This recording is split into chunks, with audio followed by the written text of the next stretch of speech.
Welcome to the Junior Golf Podcast, a podcast dedicated to helping parents and juniors navigate through the journey of junior golf. From fitness to mental coaching, we cover it all on this podcast. Here's your host, Ro Thompson.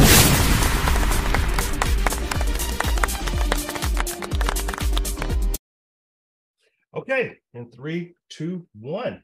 Hello, everybody. Welcome to the Junior Golf Podcast. I'm your host, Ro Thompson. And man, I got to tell you, we got a special guest in the building tonight. None other than Craig Bowen, president of the Black College Golf Coaches Association. What's going on, Craig? Welcome to the show. Man, thanks for having me, Ro. It's always good to see you, my brother. Hey, man. We're, just trying to make things happen, man, Right. Growing the game, getting kids, scholarships and places to play and good golf tournaments, just trying to keep it moving, man. Put it all together, man. Well, listen, I want to thank you before we get into our interview. I want to thank you, man, for all the help that you're giving, some of the connections that I have, where you got some kids that's like starting to play really, really good. And the coaches are kind of just looking at them at the last minute, Yes. You're welcome. I mean, that's what we do. The more kids we can place in our HBCUs. Yes. We've got enough kids now that we shouldn't have, HBCU teams with other folks that look a little bit different, Yeah. And so we're working hard to make sure that we fill the pipeline and make sure that we have kids of color that have a place to play. That's right. And, Mom says hello. Benedict College in the building. Thompson, I said, hey. Okay. She was always one of my favorites, man. She was very fair and reasonable with me, She helped me out a lot. I get mad respect for you guys, man. Great. Well, thank you, man. Well, listen, before we get into the association, man, tell us a little bit about yourself. Okay. Born and raised here in Chicago, Illinois. Okay. Son of 2 educators. My dad was a school superintendent. Before that was, diversity and all that in the school systems. And my mother was a high school guidance counselor. Oh, wow. And so born in 65, grew up in Homewood, Illinois, Homewood Flossmoor, played golf and basketball there, and ended up going to Southern University on a golf scholarship. Wow. 2 SWAC championships at Southern, 84 and 88, and graduated, went to work, majored in economics, and went to work at the Chicago Board of Trade, along with being a golf professional at St. Andrews Golf Club, just outside of Chicago. I grew up working for the Jemsick family, the people that own Cog Hill. Okay. And, they were always fair with people of color and allowed people to play of color before it was fashionable in the Chicagoland area. And so, man, I started at the course when I was 12 years old, man. Wow. And my father had a group of guys called the First Flighters. Okay. And these guys were all businessmen, pharmacists, school superintendents, just brothers ahead of their time. And, basically as a part of the Great Migration, they all ended up here in Chicago and working in the school systems for the most part. And I played golf with these guys growing up. Mark Lowry and myself and Mike Cooper are all the end result of the First Flighters. All of our dads were in the First Flighters. And, we had 4 or 5 groups, 6 groups some days, but kids always played in between the fathers to protect us from the folks that really didn't want us out there. Yeah, they had to keep y'all straight. Yeah. So, it was, I grew up on the church of the first tee, as my mom kind of refers to it. She knew on Sundays, me and Pops would be gone and we'd be home about 6:30, hot and sweaty and having a good day. But, my dad had some really interesting insight and intuition. Yeah. He told Ron Skubish, who was the general manager at Glen Woody, and Ron was only 21 at the time. And my dad told Ron, he said, listen, I want my son to work in the golf industry. I want you to show him the right way. Yeah. And you have to tell him twice. The third time, call me. And so I had that dad thing follow me around, on the at work and everywhere else. But once I became of age, I could, get to the golf course on my own. Right. But I've met a wide range of people. We had the Italian folks, we had business owners, we had some of them other folks that that come along with being at the municipal course. Yeah. And we had a group of solid Black men, probably about 3 or 4 different groups that played at the course. And so that injected me into the local community from a golf perspective. I really didn't get serious about trying to play until my senior year. I was a basketball player, first. Okay. And my dad was like, man, if you just put a little bit of time on this golf thing, you might have a shot at doing something. Right. And so I had a walk-on scholarship at Southern University. Okay. Went down there sight unseen, 855 degrees in August, no air conditioning. That's right. Getting attacked by red ants. Right. And so it started there. When I came home that first summer, man, I worked on my game so hard, and I got pretty doggone good, Yeah.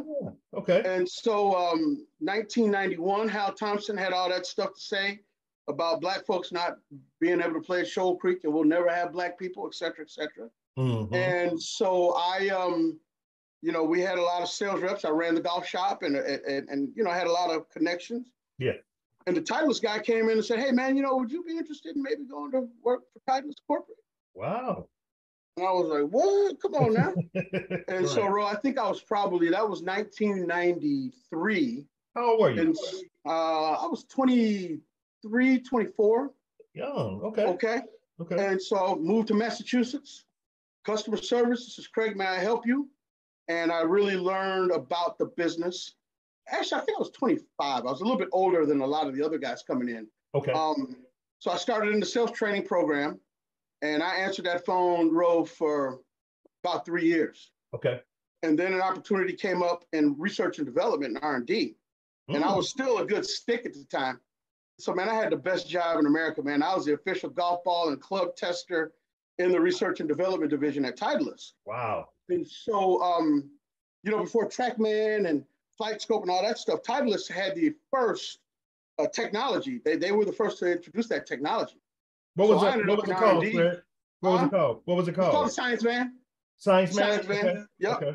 And it was big. We had this van with no markings on it and all the clubs. And, and man, we would go from sales territory to sales territory.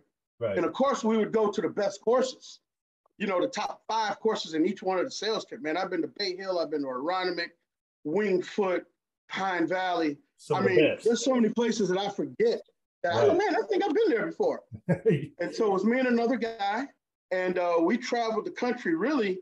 And at one time, Ro, I actually tested golf ball fittings for the top 100 players in the world. I literally worked with the top 100 players in the world. Wow. And then in 1996, that's really good. John Merchant, who was Tiger's original lawyer, shows up at Titleist with Tiger. And the first thing he says to everybody, he said, anything dealing with Tiger Woods at Titleist goes through Craig Bowen. And I was like, whoa. And so Tiger was 17, 18. And so I took care of all of his equipment, all of his clubs, golf balls, everything. That's a whole nother podcast. Yeah, that's a whole nother podcast. Right. And so, I was on the road with him kind of part-time for the most part. Okay. But I was there. The Hello World conversation, I was sitting right there. I was in the room when the first conversations about the Tiger Woods Foundation and how it was going to be structured. I was in the room there. And, all of the, during that time, I was fortunate enough to be kind of the give it away guy to the athletes and celebrities. So, man, I've been to every Super Bowl and ESPY Awards, World Series, and I've never been to the World Series. No World Series. Okay. No World Series, NCAA stuff. Okay. Super Bowls, All-Star Weekend. Man, I had a fun weekend in Cleveland during the All-Star 50th anniversary. Okay. I did some work for Kenny Lofton with the Cleveland Indians. Yeah, I remember Kenny Lofton. I had Biggie Smalls, Vivica Fox, Jamie Fox. That was Kobe's rookie year. Okay. And I was right smack in the middle of it with my Titleist hat on. And so it's been good to me, and I've been very, very fortunate, Ro. I can see, man. You've had some great experience in the golf industry. I really have. And this was before diversity was a catchphrase in the golf industry, before the George Floyd incidents and all that other stuff. So it was challenging at times. We had some things jump off, but you fight through it and you live and you learn. Bro, am I coming through okay, man? Because I don't feel like my camera's working properly. Bro, your camera's good. Okay. Just wanted to make sure. The Because sound, it's the sound flickering is on my good. end, but you know, it is Yeah, what it is. yeah, And it's good. so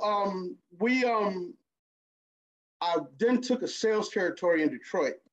I was the first African American sales rep at Titleist. Okay. And at the same time, you know, I had about a $2 million territory, 155 accounts. So I'm trying to manage being on the road every other week for the Tiger Woods Foundation clinics.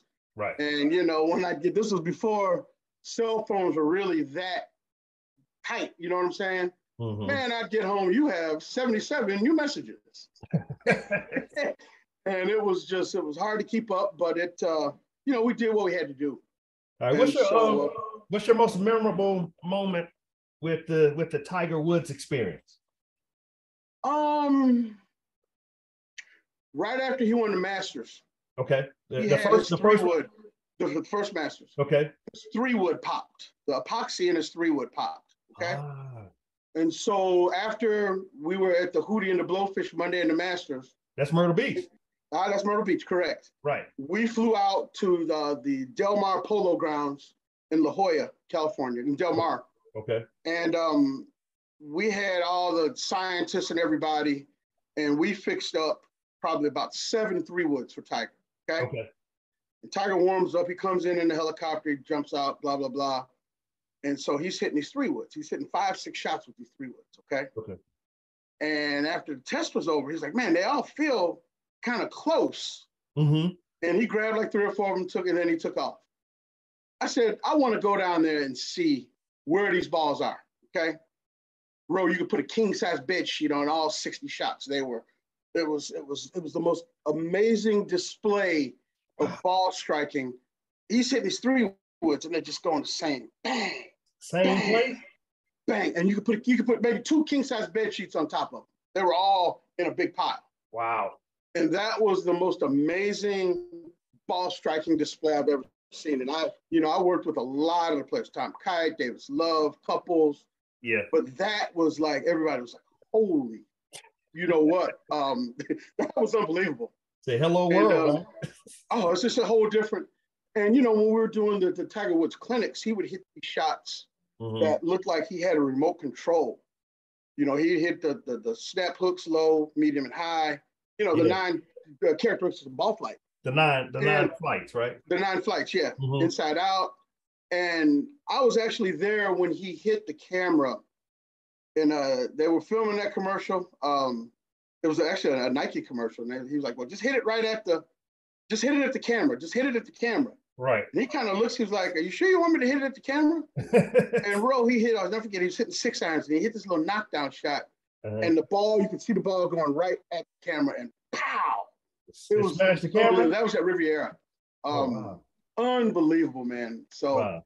You know, I've been a lot of great golf courses and, you know, like I said, man, sometimes I forget. I'm like, oh, I'll see something on TV. I was like, man, I think I've been there before. Yeah. And I'll go back and look at records and stuff. I'm like, you know what? I was there. Yeah. But it's been a fun ride, bro. Great. Well, listen, let's get into a little bit of the BCGCA. Okay. So tell us about the association. Okay.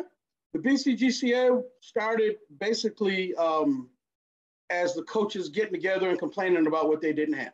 Gotcha. There was no 501c3. There was no structure. Somebody would say there was the president and put together an agenda and just kind of have open floor with all of our coaches. Right. During that time, there was a lot more teams. There was probably close to 35 teams. Right. During that time early on. Okay. We used to get together at the National Minority College Golf Scholarship Fund tournament. Okay. One little other known Craig Bowen fact, I brokered the deal that brought the National Minority College Golf Scholarship Fund to the PGA of America in 1998, which is now PGA Works. Okay. Oh, okay. Yeah. And so that's really where it started. I then went on HBO Real Sports and talked about our black colleges having all white golfers, and I got blackballed for a little while. And then I came back to it. So when I came back to it, I came back as the head coach at Benedict College, Columbia, South Carolina in 2010. 2009. And so, you know, I still maintain my contacts. And so I got elected president, I think, in 13 or 14. Okay. And we got our 501c3 charter. And obviously since then we've lost a bunch of teams. Correct. Simply because by default, Right. And so, man, we got our 501c3 and, we raised the money. We got a great relationship with farmers. We've got some other sponsorships that we do. And basically we do 4 events a year, 2 in the fall, 2 in the spring. This past year, we were at Chateau Elan in Atlanta. And then we were at the SAS Championship in Cary, North Carolina. Right. And Ro, I tell you what, man, I've been in this for 30 plus years. Yeah. And I got extra emotional with the SAS because I really felt like, man, we started at Browns Mill in Atlanta. Right. Playing these little raggedy courses. Yeah. And now we're running alongside with the Champions Tour. Yeah. And, we're sitting there having lunch and, Rocco Mediators at the table and Tom Pernice and David Duval and Davis Love. And our kids are teeing off. Our first hole is this way. Their first hole is that way. And it was just, and honestly, man, when I saw the trophies that the SAS company put together, right, man, I cried like a baby, man, because it was just like, wow, man, we were raggedy and didn't have nothing, and now here we are. It's magical. Magical. We had steak and lobster at the final dinner. I mean, that's how incredible it was. Yeah, that's magical. And so, we've come a long way, man, and I'm very proud of where we come and how we've gotten there. And so now we're on our way to Las Vegas for the coaches convention. Right. And I had a chance to address the entire coaches convention body last year.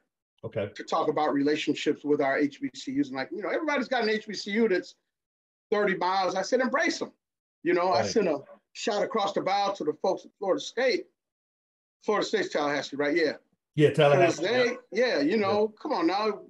We're across the street from each other. Let the guys come out and play and practice and embrace us. Yeah, FAMU and help Florida State us. right there together. Right. Right there together. And you would have thought that it was on a different planet. Wow. Yeah. And so I've really worked hard to get some of our teams in major tournaments. We've got the Folds of Honor. We've got 2 teams that play in that every year, which is hosted by the National Coaches Association. Okay. And we've got a very, very tight relationship with the National Coaches Association. And we're kind of mirroring what they're doing. And so now that diversity is the big catchphrase, there's a lot of people doing a lot of things. And what my mission and my personal thing is to make sure that our kids have a great place to play, right, and are respected when they go to these places to play. And, we talk about all these initiatives and things and exemptions and that kind of stuff. And I want our kids to realize what it's like to play on a tour course. You can go shoot 67 at Browns Mill. Yeah. But what you going to go when you go over to Eastlake? And so the exposure factor is one of the big things that we really work hard to make sure that our venues are as good as they can be. Yeah, that's important, Craig, because when you get to certain courses, the greens are faster. The rough is 10 higher. feet tall. Yeah, the rough right. is higher. The accuracy is important. And so it's important for people to be able to play at those tough courses. Now, let me ask you this, Craig. How does a HBCU have to apply to be a part of the association, or is that like automatic? It's automatic. Okay. And so one of the things that as we grow and our coaches get better, we've got coaches, Andy Walker, Kevin Jennings. Yeah. We've got coaches that work outside of the HBCU network.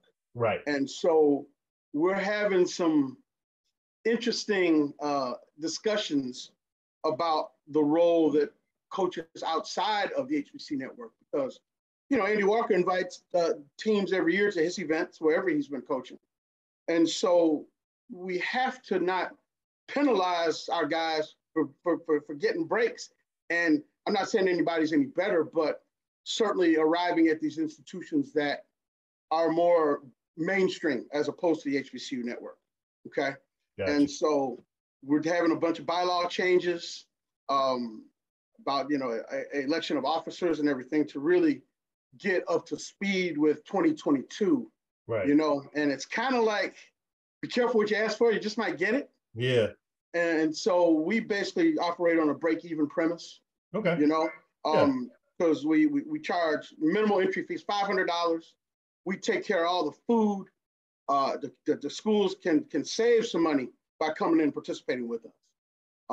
Yeah, that's what I was going to ask you too. What's the membership fee? And we really don't have a membership fee for our coaches. Okay. The PGA of America actually paid the membership fees for our coaches to be in the National Coaches Association. Okay. That was a big kudo.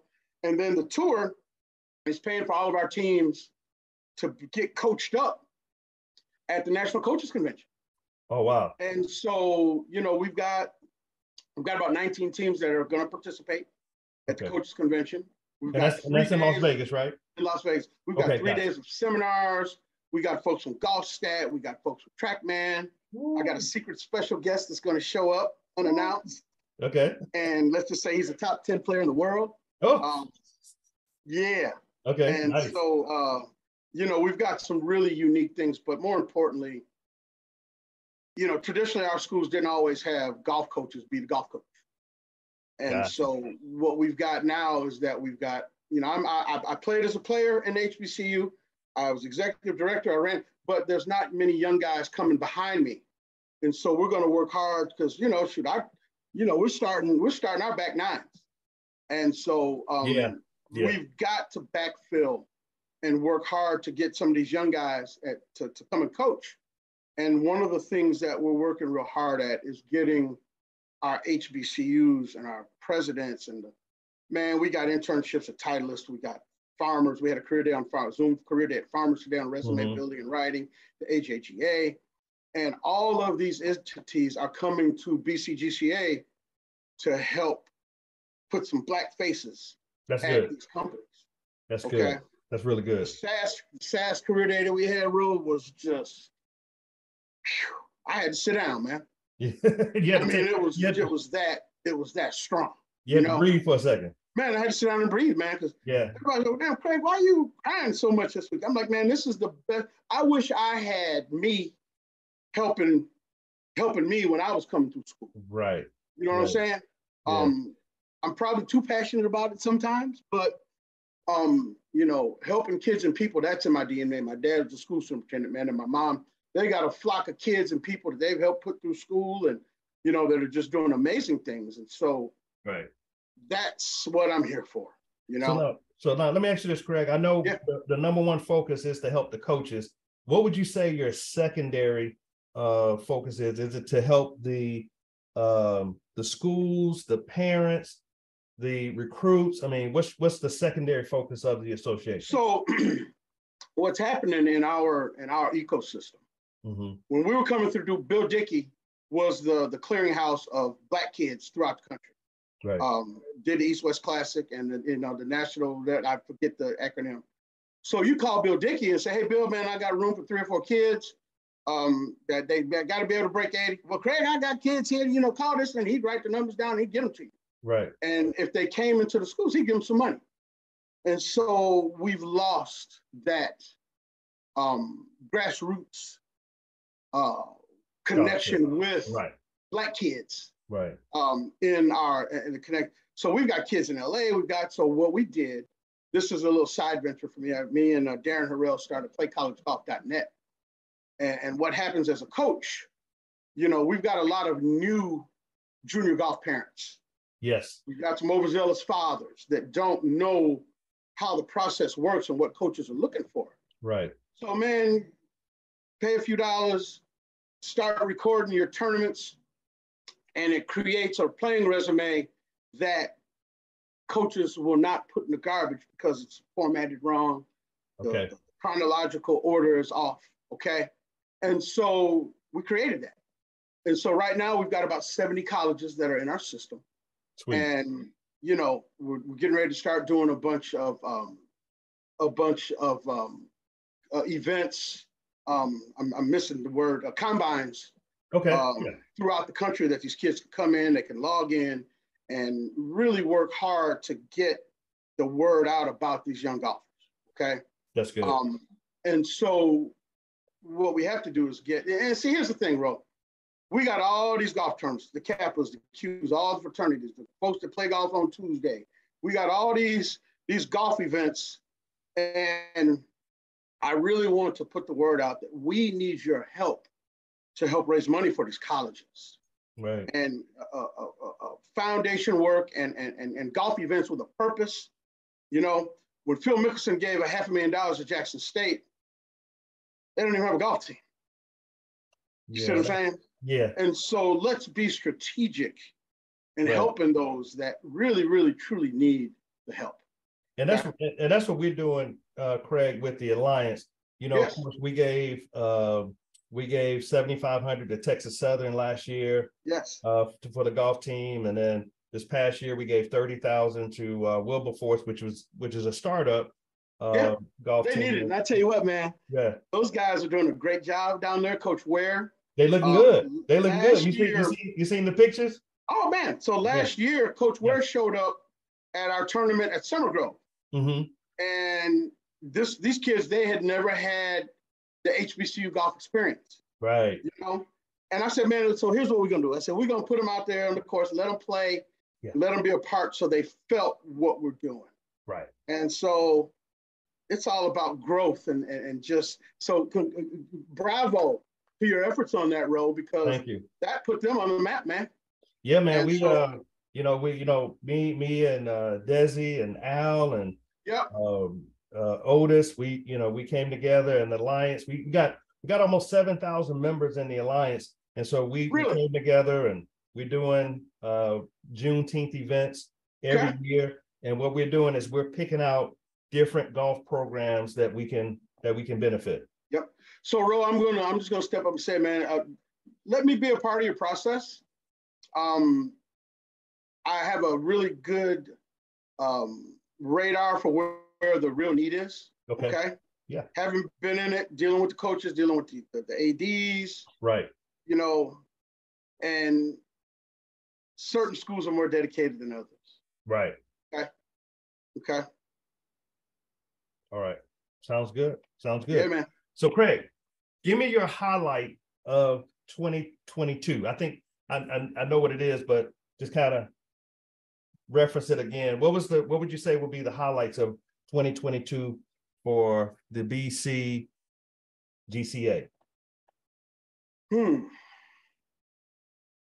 It had to be the SAS championship and being injected into mainstream.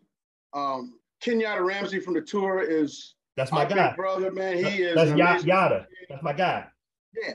And he's putting us in position to A, get our story told, right, and B, to give us a chance and that exposure on the main stage, right? You know, on the big stage. And we've got some stuff brewing for next year. Peter Jacobson and I we did a thing at Prairie View last year. Okay. Peter Jacobson, Damon Hack, Darius Rucker. Darius, that's my homeboy. Darius, my homeboy. Yeah. And so Greg Nard with the Dallas Mavericks, and we had a career day at Prairie View at this golf course, Sand Hills, whatever. Man, this place, they had 9 holes, and it's the guys' Caterpillar tractors. Yeah. And these were these guys' backyards. That's big company. Big, man. And these guys laid it out, and we had a seminar and session for these kids. Yeah. Talking about careers in golf. Wow. Understanding in golf. And we're going to do that once a quarter starting in 23. Yeah. And part of that too is that we're going to look to help build some practice facilities at some of our HBCUs. So Peter Jacobson is using his. Peter Jacobson is in it for the right reason. It's just, but it was really cool at the SAS. We had Kirk Triplett, Jerry Haas, Nota Begay, and Stephen Acker, who is the Champions Tour. We had a meet and greet roundtable discussion for these kids, man. And it was just like, woo, here we are. Incredible. And just the lessons learned and the inspiration and the conversation that proceeded. And man, they were there and then a lot of them actually came out and were walking the fairways with our kids, just walking and watching. We had a kid shoot 63, man. This kid from Miles College shot 63. Woo! Strong. And was looking at 59. Wow. And so the level of play is just, and that's one of the things that, our coaches are getting better. And it's starting to show. We're moving up slowly but surely on the golf stat rankings. I see. Before it was all the HBCUs was at the bottom. Yeah. At the bottom with asterisks by, Yeah. But now we're starting to move up. And so, man, we're really just excited about what's coming in the next couple of years. Well, listen, I know I'm excited. Well, listen, I think I heard you talk a little bit about 2023. What are some of the things that, and you don't have to give me everything, but just give me a couple of things that y'all got lined up for 2023. One of the things that we're really pushing real hard is the career fair, career expo for these companies. Okay. There's only 5 to 7 golfers at each school, but what we're going to be doing is we're going to be aligning it with the career counselors at the colleges. Okay. And one of the requirements of being in the BCGCA is that you engage with us without hesitation. Right. Because, we want golfers, but, we need mainstream college students as well. Correct. And so as we branch out and grow, we've got a couple really good companies that are close to joining us that are going to be epic partnerships. Okay. And so that's the one thing, man, and we got to take a reality check for the 130 people that play on the PGA Tour. Everybody wants to go play and be a pro. Yeah. We got guys like Mark Nance, Kenny Sims, Kendall, guys that started Jeff Donovan that are all HBCU graduates that are now running golf courses, running city courses. We have to explain how much is out there for our kids and for our people. Right. And so it's just creating a larger awareness for the who, what, and where, That's good. All right. Yeah, so man. You got the college fair coming up. And I thought I heard you mention something about a combine or academy out in Arizona. Yeah, we're going to be doing these combines over the summer. We're in the middle of kind of putting those together right now. Together. Okay. And so we want to showcase our kids. Oh, one big thing for 23, that's the showcase at Cedar Crest, November 7 through 9, I think it is. We're going to have the top 25 Black golfers, non-HBCU, HBCU, men's and women's. Okay. Playing a televised event on Golf Channel. Wow. Southwest Airlines is the sponsor, and there's a nonprofit out of Rick Clarkson, who was with the PGA Tour for years. Came to me maybe about a year ago. And so what we've been doing dry runs. Okay, Craig, here are the top 25. We're working with the National Coaches Association to develop parameters on who qualifies and who gets in. Okay. All their expenses will be paid, and we're going to be on TV for 3 days. That's going to be strong. I'll be watching. So I'll be right there. I think that's the one that's, that's going to be really highlighting our talent, So I'm so excited to be a part of that. That's good. Now, Craig, let's pivot a little bit and let's touch on recruiting as it relates to college, right? So what would you recommend, and you talked about it a little bit, but what would you recommend for parents to do to really get their kids prepared for college golf? First thing is we have to have a realistic expectation, okay?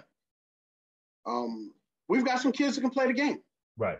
Not every kid is going to be a Maya Avery, or every kid's not going to be Willie Mack. Right. But we got Division I, Division II, NAIA, and D3 schools that the bottom line is free college, man. And if you have a realistic expectation of where your child is, right, then you go shop where the produce is fresh and where you're in a line with your skill set, okay? And so golf instruction, proper equipment. Yeah. Renegade Golf is doing a great thing with this scholarship. The scholarship thing that they're doing. I think that's a stand up as it gets. Yeah, my man Kenneth gives our kids early on a chance to really get that help that they needed. And it's kind of like you started Renegade, but you might end up at Titleist. You just never know how as we used to tell our players, you have to trust the process. Okay. Yeah. And so getting your kids in proper tournaments, you know, you got to mix and mingle. You got to go play where everybody else plays. You got to go play where mainstream plays. You got to get out. And a lot of these state golf associations have really good amateur and junior tournaments. Yes, they do. You know, we can go play at Browns Mill. We can go play at, you know, at Oak Hills and Columbia Road. Yeah, right. You know, we need to be at the places that are getting the exposure and the coaches are looking at those tournament fields. Right. Okay. That's right. So Craig, last question, and then we'll let our listeners know how they can reach out to you if they need to. Sure. What do you see the number one couple of things that you need to that you can see that needs to be improved with college golf? It's a good question.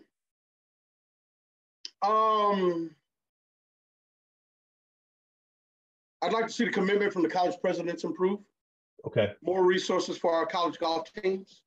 Right. A realistic approach to equality within the athletic programs. Golf is always number Q on the pecking list, okay? Yeah, because it's not a non-revenue sport, right? It's a non-revenue sport, but right. Golf has more jobs to offer than football, basketball, and everywhere combined. Right. And so the awareness of what's available has to be improved, okay? Right. And so, man, I've been banging on those doors for years. Please come out and see what we're doing. Come talk to us. Right. And so it's been, you know, how your parents used to say, you know, I used to walk to school in the snow with leather shoes on uphill. That's how the reception has been. But right. It's getting better, okay? And so I'd have to say that we got to get our athletic directors and the people that promote these programs to really understand the value that golf brings. Yeah. This has been great, Craig. So, yeah, Craig, man, listen, how can our listeners get in touch with you? Bowen, BCGCA.org. Okay. You know, go to our website, HBCUGolf.org. That's our website. Okay. Okay. Strong. And all the teams are listed, all our events are listed, and playcollegegolf.net, you know. That's strong. And I'm here to offer any suggestion, man. I place kids all the time, man, you know. Yeah. And that's where my joy comes from. Yeah. You know. But HBCUGolf.org, it would be the best spot. Okay. And you have there's a thing there, you know, contact us, you know. Right. And like I said, Bowen, BCGCA at gmail.com. I got that wrong. I'm sorry.